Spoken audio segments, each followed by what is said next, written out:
Good afternoon, everyone. Since its founding in the 1940s, White House Council of Economic Advisors has written and delivered a report to Congress on the annual economic report to the President.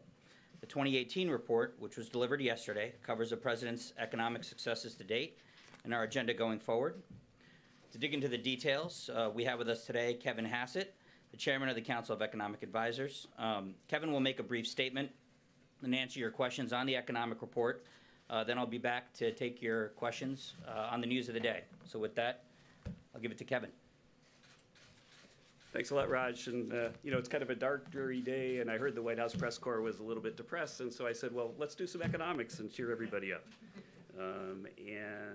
Digging around the chairman's office, I noticed that on my bookshelf there was a copy of the first economic report of the President from 1947. And Harry Truman in it said this. He said, "The economic report is an opportunity for national self-examination and self-criticism. It's a challenge to the President and the Congress to determine the causes of whatever problems we face in our economic life and to find the solutions of those problems." And that's what we endeavor to do at the Council of Economic Advisors and what we've endeavored to do with this report that came out yesterday. We briefed the President on it yesterday at 11:30 in the Oval Office, and I encourage you all to read it because it's really a scintillating read. The economic report has 8 chapters. The first chapter is an economic outlook where we project that our policies will create about a 3% growth rate going forward over the next 10 years. Real GDP will be about $2 trillion higher in 2028 because of President Trump's policies. And then each of the chapters after that go into taxes and growth, deregulation, labor market policies, infrastructure investment, enhancing global trade, and innovative policies for America's health. They all basically go into a big literature that looks at how our policies will affect economic growth. And we start with a baseline of 2.2% growth and show that we can get to 3% growth just by adding up what the academic literature says about the economic effects of our policies. Now, we're supposed to also come up with measures of our nation's problems that help set priorities and quantify how bad our problems are. We have 2 attempts in the economic report to do that. One is we have a chapter on cybersecurity, where we did a lot of original research to find that cyber theft is costing us about $100 billion a year right now in the US in 2016. And the second thing that we did is we looked at the opioid crisis, where we find that that's costing us about $500 billion a year to help us set the priorities. And with that, that's what the economic report says. I've got just a few minutes for questions, but also anyone who wants to can reach out to us and come over to the CEA office and ask me questions there. And I'll start with you in the back. Yeah, thank you, Kevin. 2 questions for you, one on the dollar and the other one on the stock market. We've seen a tremendous amount of stock market volatility over the past month or so, and I'm wondering if you think that that volatility has any impact on the real economy beyond just Wall Street. Yeah, stock market volatility is something that's to be expected. It's a regular thing in the stock market, and it tends to go up when the market has gone up a lot, as it has in response to our policies. I don't think that it's anything unusual or something for people to be concerned about. Question up here. Can I follow up on the dollar, sir?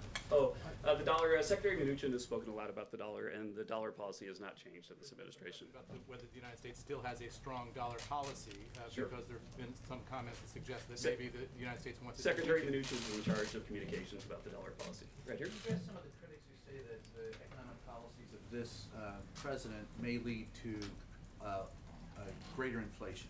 Mm-hmm. Yeah, that's right. That's something that people are concerned about, and certainly there's been some inflation data that has caused some pause for markets, some concern for markets. Our view is that most of our policies are going to create growth for the economy on the supply side, and that when the supply side growth comes, then that's actually good for inflation, because if you increase supply, it puts downward pressure on prices. And so we think that we can get the 3% economic growth that we forecast without a big pickup in inflation.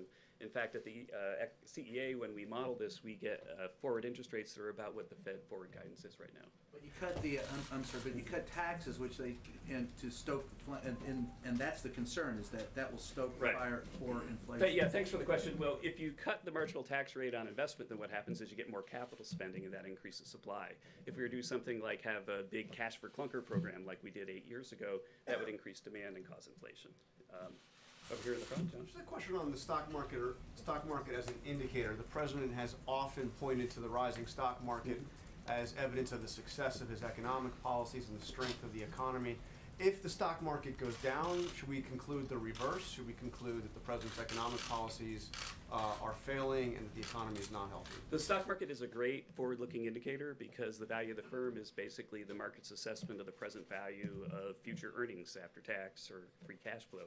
And so, smoothing through the ups and downs, the stock market is a great indicator. But of course, there are going to be big up days and big down days. In the short term, I'm a random walker. There's a big literature on this that your best guess of what the stock market's going to do tomorrow is to flip a coin, and then that'll tell you the answer. But in the long run, economic policy matters. And I think in this regard, the stock market's up probably about 35% since the president was elected. I could run the latest numbers. And that's pretty consistent with what you would expect given all of the positive policy changes that we've made. In particular, cutting the statutory corporate tax rate from 35% to 21%. Well, in the present value of the firm's earnings, there's a 1 minus the tax rate out front. If that goes from 0.65 to 0.79, then that means you should expect equity markets to go up. But equity markets go up and go down. That's the nature of the business. But if we were to see a bear market, come about, we should conclude that there are fundamental problems with the economy, fundamental problems. Sure, if there's a with bear the market president's that's policies. sustained, then that would likely happen because there was a lot of bad news about earnings growth and the state of the economy. And so the stock market is a reasonable indicator of the current state of the economy. It's been going up a lot because of optimism about the president's policies. I'll go to the middle and then I'll come back to the front row in the yellow tie. And I'm sorry, I still don't know everybody's names. That's right. Thanks a lot, Kevin. Yeah. Have you done any forecasts about what it would mean to the U.S. economy, a net positive, a net negative, if the U.S. is to pull out of the North American Free Trade Agreement? At the CEA, we've done a heck of a lot of analysis to help guide the president's thinking on trade. There are a lot of decisions coming up, and our job is to provide objective analysis of the pluses and minuses of each of the moves that are being considered. That analysis, of course, is confidential and has been shared with the president, and I'm sure can be FOIA'd in the fullness of time, but I can't comment further on that. Give me a top line. Obviously, you can't go into your analysis, but would it be a good thing for the U.S. economy if the U.S. just said, we're done with NAFTA? I would point you to the trade chapter in the economic report of the president. We have a really extensive discussion of trade. And one of the things that surprises me as an economist, or surprised me as an economist as I dug into the details, is how right the president is about trade in the following sense, that our trade deals really are asymmetric, that we charge pretty much no tariff at all on imports into the U.S., but a lot of our trading partners have either high tariffs or high non-tariff barriers. And so even if you look at like the U.S. sales of autos into Korea, then there are a lot of non-tariff barriers that make it so that U.S. firms can't sell there. And so if economists were to sit down and write a trade deal, then it would be 2 or 3 lines. We would say, let's have free trade, right? That's all it would take. Our trade deals are thousands of pages long, and those thousands of pages have often been negotiated by feckless negotiators who have disadvantaged American workers. And I think the president's right to prioritize improving those deals. Up to the front now. What do you project for the labor force participation rate and those marginally attached in the labor force in the next 12 to 24 months? Because the president's identified that, you've identified that as a priority, and Sure, certainly in the those who ERP. spoke on behalf of the tax cuts and tax reform thought that would be something positive in that realm in the next 12 to 24 months. What do you project? Sure. Downward pressure from the retirement of the baby boomers has been a key underlying factor driving down long-run growth. But The labor force participation rate is going down because people are retiring. we have fewer workers, and basically with fewer workers you get less output. And so that's been going on for a while, and we have an extensive analysis of this in the economic report of the president. And our view is that about half of that is the retirement of the baby boomers, and about half of that is bad economic policies that have chased people away from the labor market, including higher marginal tax rates, the high marginal tax rates from the Affordable Care Act, and increase of use of disability and so on. And so there are a lot of reasons why our policies, we think, can have a positive effect. But probably the biggest effect in our forecast is just that we think that wages are going up, and with higher wages, then more and more people will be attracted back into the labor force. You are projecting and you are inviting the American public to look for those numbers to move in a positive direction noticeably in this coming year. Relative to the forecast of the Obama administration, yes. It's still the case that labor force participation is a slight negative in our forecast. You can see that inside the details of the economic report, but it's a much smaller negative than the Obama administration thought, and we think that's because our policies are going to draw people back into the labor force. I'll go back to this thing here. Yes, I just wanted to ask about wealth inequality and the fact that that's been growing for the past few decades. Is that a concern in this administration? Is that something that you want to try and combat? Yeah, I think that Inequality, of course, is a concern for everybody who studies the economy and people in the administration. And inequality skyrocketed very much over the last 8 years, in part because of something that we talked a lot about in the fall when we were discussing the tax reform, and that is that corporate profits were growing at about 11% rate per year during the Obama administration, while real wages were dropping about 0.4% a year. And so inequality increased a lot because people who owned equities saw their wealth go up, but people who just basically lived on their paychecks saw their wages go down. We think that that happened in part because we were chasing all of the corporate activity overseas, and that our wealth was more or less creating jobs for Irishmen, not for Americans. And the corporate tax bill has addressed that, and we would expect that there'd be big wage increases, which you've already seen. There have been announcements of we're going in on almost 5 million people have received pay raises this year because of the tax bill, and we think what that's going to do is reduce inequality. Now, Roger, do I have time for a couple more questions? Okay, yeah. Okay, so I'll go right here, row 2. Yeah. So on that wage increase, AP was reporting this week on a Morgan Stanley survey of stock analysts who were looking at how companies are spending their tax savings. And it said 13% was going to workers, 17% to capital spending, and 43% to dividends and buybacks, that is, shareholders. Your model was that a much higher percentage was ultimately going to wind up in the pocketbooks. Sure, and it will, yeah. So what are the stock analysts missing there? Well, the thing that you have to remember is that we're starting out with trillions of dollars that were parked overseas, and that trillions of dollars, those monies are coming home right now, and that's a one-time adjustment. And a lot of firms are taking that money and they're paying bonuses, but they're also doing things like increasing dividends and doing share buybacks, which sometimes happens when firms find money. And so with that money coming back, then right now we're going to have an adjustment where you see probably more dividends and share buybacks than wage increases, because that's cumulative past earnings. But going forward, we're going to see a lot of capital formation and wage growth, and that's where, basically we said 3 to 5 years you'll get the $4,000 number. Right now, about almost 5 million people have had a $1,000 pay raise already. Share buybacks have gone up a lot, but that's basically based on the trillions of dollars that used to be parked overseas but have been brought home and put to work here. I'll ask a last question in the far back. Thanks, Kevin, and a couple for you at that, if you don't mind. You sort of laid the foundation in there for increasing the gas tax, talking about how it hasn't been touched in about 25 years while construction prices have risen. How realistic is it that there could be a hike in the gas tax? That's question 1. And then question 2, when you look at the chart of GDP growth over 10 years, it's essentially above, at, below 3%. But when you look at past tax cuts, Reagan, JFK, and even what this president has talked about, maybe 4 or 5%, why only at 3%? Okay, sure. Well, let's start with the gas tax. That in the economic report, we have a chapter on infrastructure, and we talk about what a 21st century financing mechanism might look like for infrastructure, and talk about the challenges for the current organization that are presented by innovation. And you could imagine, for example, the thought experiment. Suppose that everybody in this room, everybody in all of society had an electric car. If we're all driving around in Teslas, then how is the gas tax going to pay to fix the potholes? Because there's no one using gasoline anymore. And so as we approach the 21st century, the president has a very ambitious infrastructure agenda, and he's basically instructed everybody to think creatively about how are we going to finance that, and to make sure that the thing is legislated, becomes law, and that all of the possible tools are on the table. As for why we didn't go to 4 or 5% growth, I think that you can go, and I think our economic report is extremely transparent. You can see that we get a 2.2% baseline growth forecast out of one of the best, most reliable time series models in the literature. And then we have a chapter on each of the president's policy objectives, and we talk about what the economic growth you ought to expect out of that is.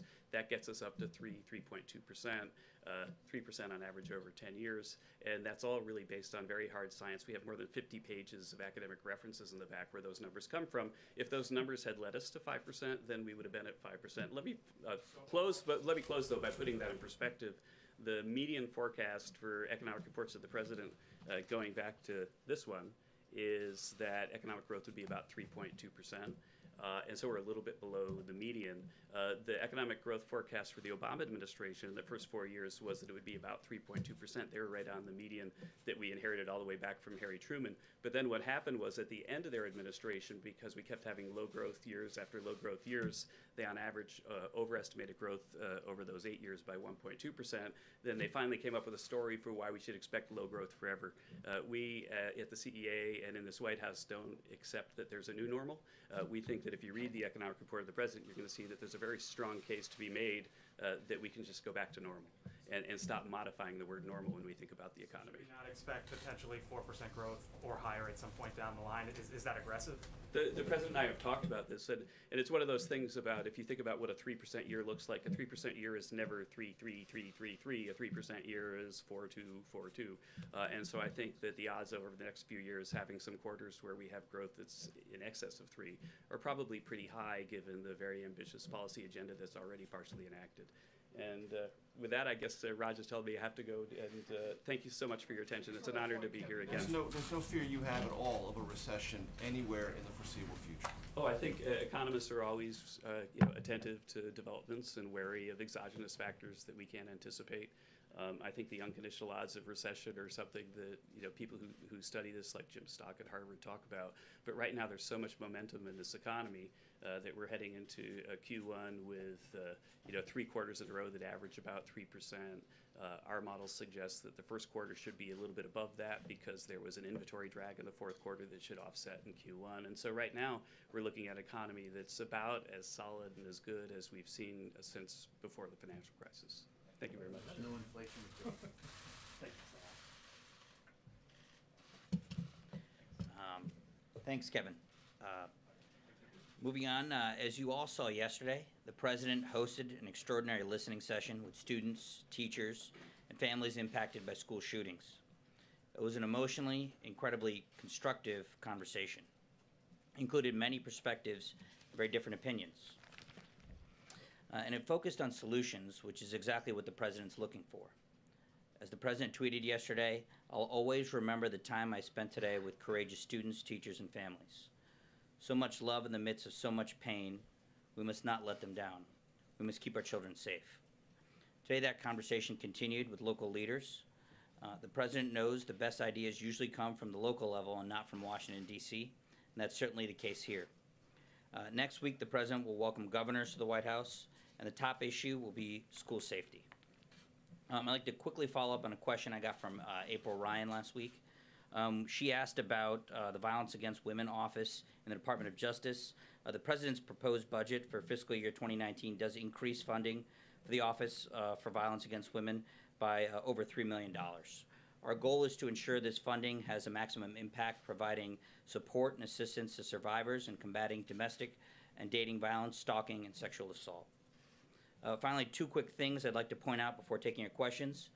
First, a new Gallup survey out today shows that the percentage of Americans who are satisfied with the United States standing in the world has increased by 13 percentage points in a single year under this president. That is a 13-year high. And last, but certainly not least, I'd like to offer congratulations to one of your colleagues who's not here today, Margaret Brennan, who's just announced as the new host of Face the Nation. So with that, I'll take your questions. I'll start with Major.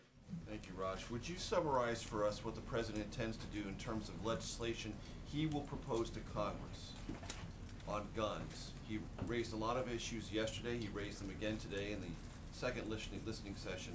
Is he going to send a bill to Congress authored by him and this administration outlining what he wants, or is he going to leave it to Congress to decide what to propose and what to vote for? Well, the president is proposing ideas. He's listening right now. He's been talking about a series of ideas. He's talked about strengthening background checks, right, with an emphasis on mental health. He's also talked about raising the age for some gun sales. He's talked about ending bump stocks, the sale of bump stocks.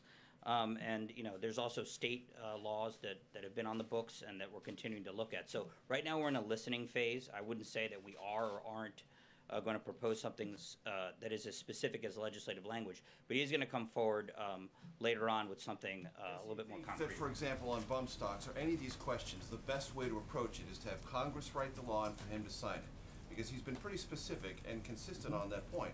Regulations are helpful, but laws are better. Does he believe Congress should rewrite laws in conjunction with and consistent with the priorities you've just outlined? Right. Well, I think to each of those points, there could be a different approach. In some areas, state laws make more sense. In other areas, for example, well, I think some states have had these red flag laws, for example, that remove firearms after you go to a judge for potentially dangerous individuals. That's something that's being done right now in a variety of states, right?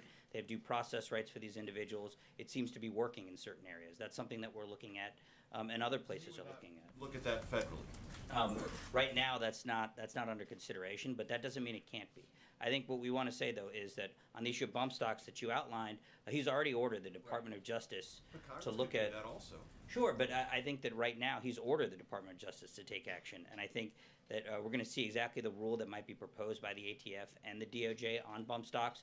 But I don't think that some panacea makes the most sense. I think we need to look at first what policy we want to come forward with, and then what is the right legislative approach, and at a federal and state level. Jonathan. Hey, Raj, the president's talked about arming teachers who are capable of handling firearms. Mm-hmm.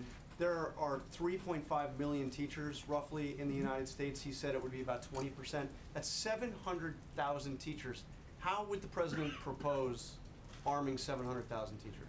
Well, I think what the president talked about was taking individuals, personnel within schools. Some could be teachers. You could have other individuals who have training already in how to use firearms or could gain training, and making sure that those individuals have access to concealed weapons that they could have on school grounds. In those instances, the presence of individuals would deter potential attackers. But by his numbers, we're talking 700,000 teachers or other school personnel, maybe even more, armed in schools. How is that practical? How is that wise to have 700,000 more firearms? I think when in you schools? have a horrific situation like you had last week and some other school shootings that we've seen, these horrible tragedies, what we think and don't think is practical can change. John. In order for something like that to be effective, you'd have to get buy-in from many, many school boards across this country. And so far, much of the reaction that we've seen to this idea has been negative. Does the president expect that he can get enough buy-in in order to send a signal to potential shooters out there that this is a hardened facility? You walk in the door, as he said a little while ago, you're not going to last very long. We certainly think so. Look, there are a lot of individuals, leaders in Congress. The NRA has been supportive of this idea. A lot of other folks have been supportive of this idea. The notion that trained individuals who work within schools that have firearms and can serve as a deterrent, we think could keep a lot of schools and a lot of communities safe. Hallie. Two questions for you on both of these policies to follow up on this conversation. There are some districts, as you know, that don't have enough money to give teachers the school supplies that they need. So how are schools supposed to pay for bonuses for armed teachers, as the president has suggested? I think we're looking at school safety measures. Again, there's a policy piece to this, and there's a legislative piece to this. I think those are. Yeah, and there's a budgetary piece to this. I think that if we find the policy solutions that make the most sense, that we can get buy-in for, we'll figure out the rest of these other pieces that you outlined. Yeah. No, is on the proposal that he talked about yesterday and today of raising the age limit to purchase, Right. as he said today, any weapon you have to be 21 to do it. The NRA has come out as recently as last night and said they oppose that. The president said today he doesn't expect to have to go up against the NRA, but this is clearly an instance where the president holds one position, the NRA holds a different Right. position. Is the president prepared to take on the NRA? What has he said to them? What assurances has he received from them since he said he doesn't expect a battle? Well, the president did talk to Chris Cox over the weekend. In dealing with school safety issues, we don't expect to agree with the NRA on every single issue. We do think that they are concerned about school safety. As the president tweeted this morning, we think that they're interested in doing what's right. It's going to be part of an ongoing conversation. Their stakeholders, along with family members, students, parents, teachers who the president heard from yesterday, local officials who he talked to today. So he's going to get opinions from a lot of folks, and he's going to come to the right steps that are necessary. Change his mind on that. I'm not saying he can change his mind. I think that the point here is that he's going to take input from a lot of folks and come forward with proposals that we think can improve school safety. Shannon. So one solution that the students and family members have called for is a ban on semi-automatic rifles. Is that something that's on the table that the president's considering? Well, Sarah said the other day that no potential solution is off the table. With that said, when you look at what happened in Florida, you have an individual who dozens of times police either went to his home or were called. There was a call to the FBI. This was a troubled individual. He had been identified. There were a lot of alarms raised about this individual. We don't think that the the immediate policy response would be to ban an entire class of firearms. What we're looking for is solutions that don't ban a class of firearms for all individuals, but ban all weapons for certain individuals who are identified as threats to public safety.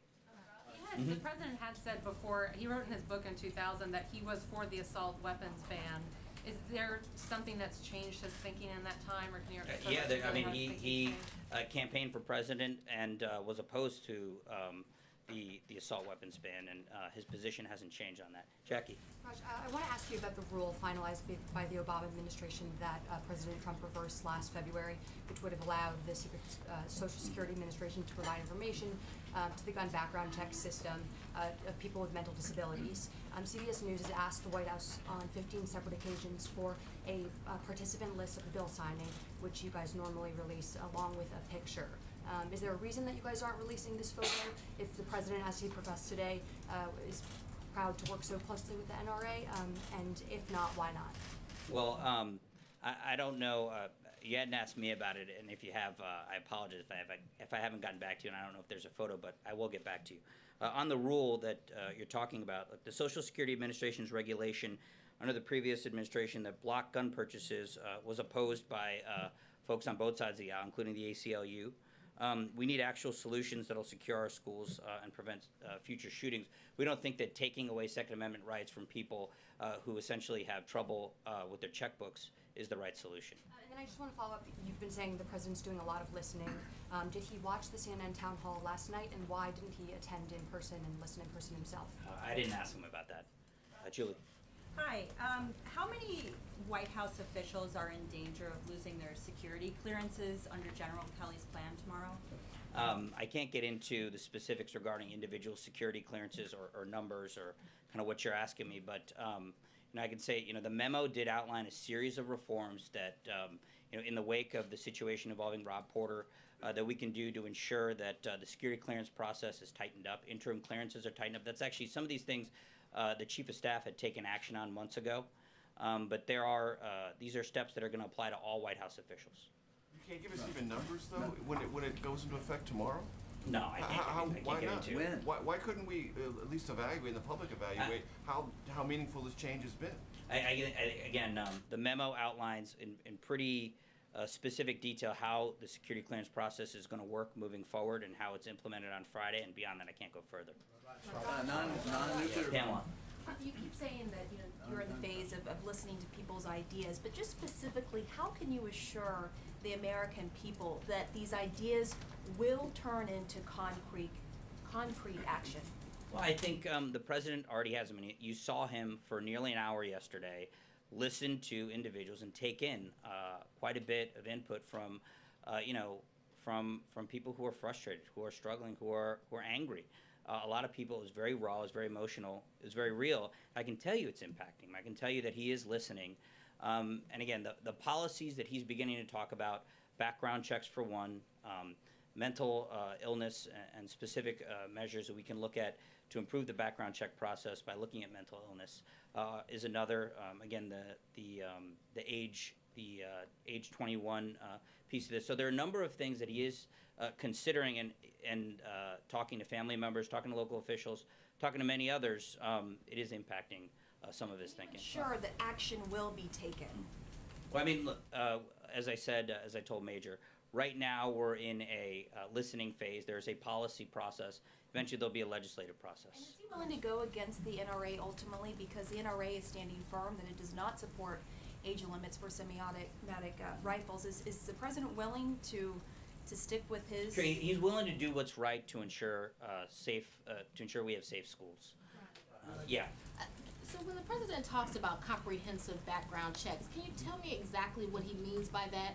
Does he mean that he thinks that every sale of firearms should come with a background check, meaning closing some of these loopholes, like the gun show loophole? Well, the things that he has talked about are specifically a focus on mental illness, to ensure that in a number of states, I mentioned red flag laws, there are other potential court orders that can be brought into the process, and also ensuring that everybody who engages in a background check has all the information available that we're putting into the system. So more accurate information, more current information from more sources. But it wouldn't be for all sales, so you. Again, I wouldn't rule anything out, but right now that's the most immediate thing under consideration. Julie? On the age limit or the age threshold for purchase of a weapon, is he thinking about an across-the-board threshold for that, or for certain classes of weapons? How specific can you be about? For right now, for semi-automatic weapons. Just for semi-automatic weapons. Correct. And then can you talk about what motivated him today to come out against active shooter drills in schools? A lot of districts around the country have been doing these drills to basically prepare students and teachers to survive if there's an incident like that. I did talk to him about that. I mean, he said that the term active shooter drills is particularly could be frightening for young children. He thinks a drill that's that has a different name and is not the brand of it, frankly, doesn't frighten children might be a better way to approach it. Lali. Do the drills, but just don't call them active shooter drills. Is that what you're saying? Yeah, I think safety drills, which help in these types of situations, would be more appropriate. The term active shooter drill for a young child could be very frightening. Lali. Last August, President had announced his South Asia policy. It's about 6 months now. How does the President see it has moved along, and has it progressed on the lines that he wanted to, or what are the bumps on the road? So the United States is working closely with our partners in Afghanistan. We've made significant progress against ISIS in reducing their presence and eliminating hundreds of fighters. We've eliminated their top leaders, and we're working relentlessly to target their leadership and bases wherever they emerge.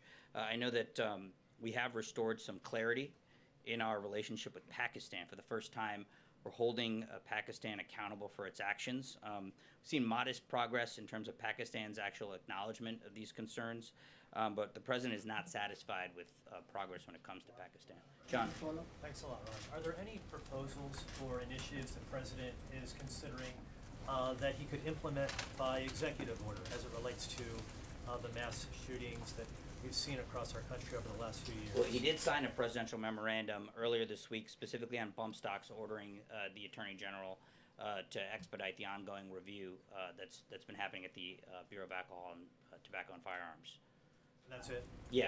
Okay. And then as it relates to reaching out to members of Congress, has the President, since the horrific incident that happened last week, reached out to either the leaders, Republican or Democrat, of the House and the Senate to move some of these proposals forward in the House or the Senate? Well, he has ongoing conversations with a number of members of Congress on a whole host of issues, and this has been a part of that. He did talk to Senator Cornyn on Friday, specifically about his fixed NICS bill, and this has been part of a lot of ongoing conversations. Again, there is a policy process that is ongoing, and when Congress gets back into session, I think there's going to be more engagement with both Democrats and Republicans on these issues. Right. David? During that session, the President seemed to suggest he was thinking about pulling ICE out of California because of this sanctuary city flap. Is that a serious proposal? Well, we think California should actually enforce immigration law rather than get in the way of it and ignore federal immigration law. We think that sanctuary cities are a threat to public safety, and they encourage more illegal immigration. So I think the President was raising that concern and making a very valid point. So you think about pulling federal law enforcement out? Well, I wouldn't get ahead of anything the President might do, but I would say that California's law enforcement decisions and decisions of the governor and others up and down at the state level have been very troubling. Yamiche. Hi, I have a question about the President's reassurances that he's going to give to Republican lawmakers. The NRA president said today of people that are trying to change gun control that they hate the NRA, they hate the Second Amendment, they hate individual freedom. If there are Republican lawmakers who then come and back the president, if he has a difference with the NRA, what assurances is he going to give them that he's going to support them if the NRA chooses to run a primary challenger against them? Well, the President is going to propose more specifics with regard to school safety. He's going to want support from Democrats and Republicans, and yeah, he's going to provide political cover for those who are willing to take leadership roles. I don't necessarily think that everything that he's going to be proposing is going to be at odds with the NRA or any group, but he is going to propose things. He is very serious about this issue, and he does want to have solutions. Francesca. Thank you, Raj. Following on several of my colleagues' questions about the issue of arming teachers in schools, I understand what you're saying about how this is something that we can get into more of the specifics later, but the president is saying that not just 20%, up to 40% of teachers could have these concealed carry permits in schools. And as John was noting, at that point, that would be more than 700,000. That would be, you know, 1 million plus at this point. And President Trump said that they would only be going to highly adept teachers, but he used John Kelly or someone like John Kelly as an example today when he talked about it. And so does the president really believe that there are up to 20% or 40% of teachers in schools who are as adept as someone like John Kelly at wielding a weapon? Well, we've talked to teachers, we've talked to folks in communities. I think there are a lot of people who, if they aren't, a lot of teachers who, if they aren't currently trained, would be willing to get trained. Again, this is a very complex problem, and we need serious solutions. That is a big step. I understand what you guys are saying, but I also think that if we really want school safety, a very serious idea is having trained individuals in schools with concealed weapons, because that will certainly deter potential attackers. One question on the background checks. The president used the word comprehensive background checks. What does he specifically mean when he says the word comprehensive? Is that mean universal, and would he be willing to support universal background checks? And just to clear that up, what I mean by that is background checks on all firearms sales. Right, and as I said, nothing is being ruled out at this stage, but the focus is on mental illness. Trey. Thanks, Raj. One on foreign policy for you, and one on domestic policy. Sure. First, on Syria, we saw the statement from this administration last night. Today, more civilians are dying east of Damascus. What more can President Trump do to stop the killing? Well, we are monitoring the situation, and don't want to get ahead of anything that may or may not be announced on that front. But you know, the Assad regime and Russia's actions on this front are on notice. Does the president believe Bashar al-Assad has committed war crimes? I would say that Bashar al-Assad has already committed war crimes. He's already gassed his own people with sarin. He's already committed unthinkable acts, and he's done so with Russian support. And you know, we don't want that to continue. On guns, yeah. Quickly, sorry, Raj. Yeah. On school shootings, generally speaking, does the president see this as a guns issue or a people issue? I think it's about safety. It's about people, and it is about ensuring that schools, our children, are kept safe. I mean, he talked about that. He talked about that a bit yesterday and a bit also as well today. You know, you have a situation right now where in a lot of communities, banks, local bank branches, stadiums where people go to watch a sporting event are a lot more secure and a lot safer than schools are, and that doesn't really seem to make a lot of sense. You know, anybody who's feeling threatened or can afford it, whether it's a celebrity or politicians, they have armed guards, they have security details, they have people who are able to protect them with firearms, and that's one of the issues that he's raising. Raj, thank you. When you look at past school shootings that most Americans can recite at this point, Columbine, the shooters in that case used handguns and a sawed-off shotgun. Sandy Hook, the shooter used a handgun and a type of AR-15. Stoneman Douglas the other day, an AR-15. When the president is talking about teachers being armed with guns in classrooms, is he talking about being armed with handguns? Is he talking about being armed with AR-15s? Is he talking about being armed potentially with shotguns? What exactly is he talking about here? Well, I haven't asked him about that. I would say concealed weapons, you know, are of a certain variety. And just yeah. to pick back up on Hallie and John and that 700,000 number, if you give these people bonuses, say $1,000, you're talking about $700 million potentially. Maybe it's north of $1 billion, maybe it's less than that. In any event, it's a lot of money. Would the federal government pay for something like this? Do you expect the state and local municipalities to pay for this? The policy hasn't been fleshed out, but I mean, do we really think that that's too much to pay for school safety? Charlie. You mentioned that the president spoke with NRA's Chris Cox over the weekend. Did he specifically discuss this idea of raising the legal age to purchase a rifle to 21, or was this subject not discussed? I'll have to get back to you on that. Yeah, John. Real quick second question, if I could. It's all right. It's all right. I only had one. Everybody else did too. Adam Schiff says that he'd like to get his Democratic memo out this week. He sent it to the FBI for redactions. If it comes back to the White House with the appropriate redactions, will you expedite its release? I know that the House Intelligence Committee, the minority, has been in touch with the FBI, and they've been going back and forth about that. Yeah, once it meets the FBI's standards for ensuring that law enforcement sensitive and sources and methods are protected, we would support its release. Yeah, just another subject. Last week, the president's personal lawyer acknowledged giving a $130,000 payment to Stormy Daniels. Is the president aware that his lawyer paid that kind of money to a porn star to buy her silence? Does he approve of that? I haven't asked him about it, but that matter has been asked and answered in the past. Not since he acknowledged this. Yeah. He acknowledged this last week. This is the first time we've had a chance to ask about it.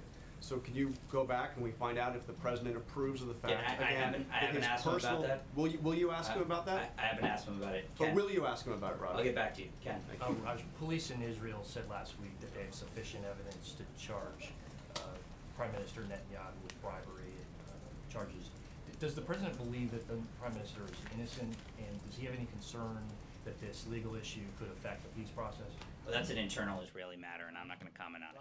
Thanks a lot, guys. Can you take a non-gun question there, Raj?